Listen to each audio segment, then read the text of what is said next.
Histórias de piratas exilados ou de marinheiros à deriva que vivem aventuras impressionantes em alto mar parecem coisa de filme.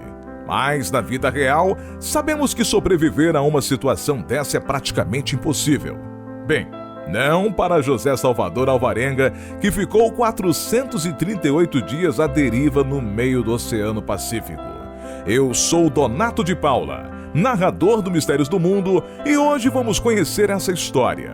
Se você gostar do vídeo, não se esqueça de deixar o like, inscrever no canal Mistérios do Mundo e ativar as notificações.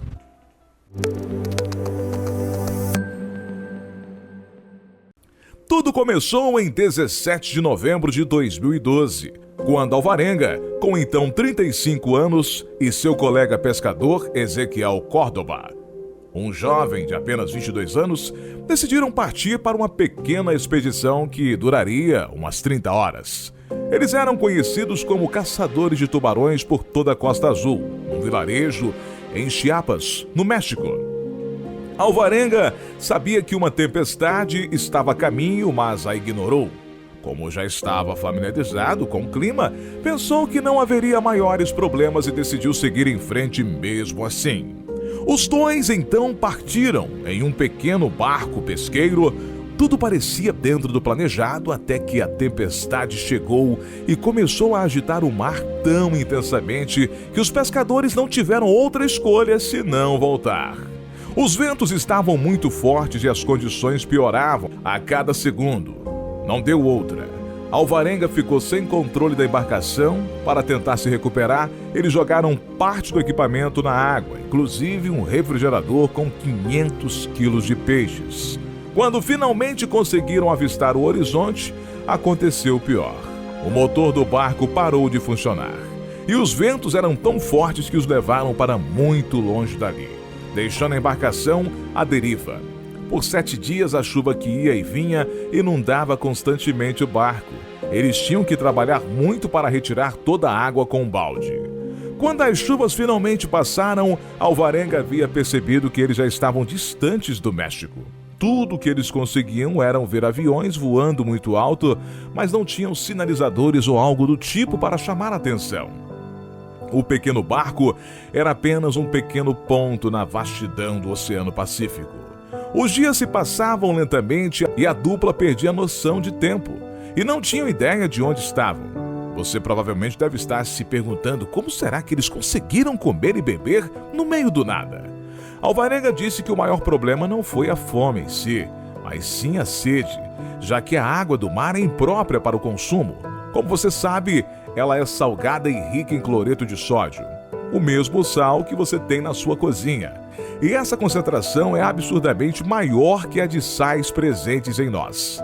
Ao beber água do mar, o corpo fica sobrecarregado com sal, fazendo com que as células percam água para compensar o excesso do lado de fora delas. Isso provoca a desidratação e faz a pessoa ter cada vez mais e mais sede, até seguir um quadro de desidratação tão intenso que eventualmente causa a morte muito mais rápido. Sem poder beber água do mar, os pescadores contavam apenas com a chuva ocasional, que era acumulada em um balde. Eles se alimentavam de pássaros que circundavam o barco e peixes crus. Alvarenga disse: comíamos tudo, até as penas dos pássaros. Só deixávamos os estômagos por haver muito plástico dentro deles. Após comer um pássaro infectado, Córdoba, o colega de Alvarenga, ficou gravemente doente e veio a falecer. O pescador permaneceu falando com o corpo em uma tentativa desesperada de não perder a lucidez. Mas após quase uma semana se despediu e o jogou no mar.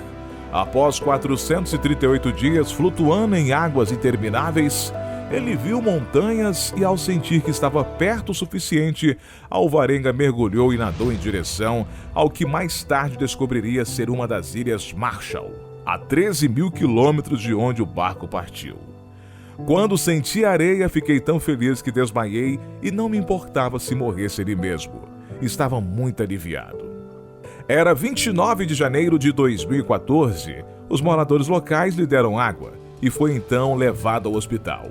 Após 14 meses no mar, Alvarenga ficou conhecido no mundo inteiro por sua aventura solitária e aparentemente infindável. E foi assim que aconteceu o chamado náufrago da vida real.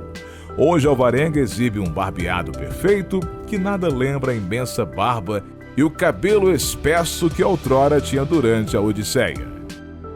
E você, gostou de conhecer essa história? Conte nos comentários. Até a próxima!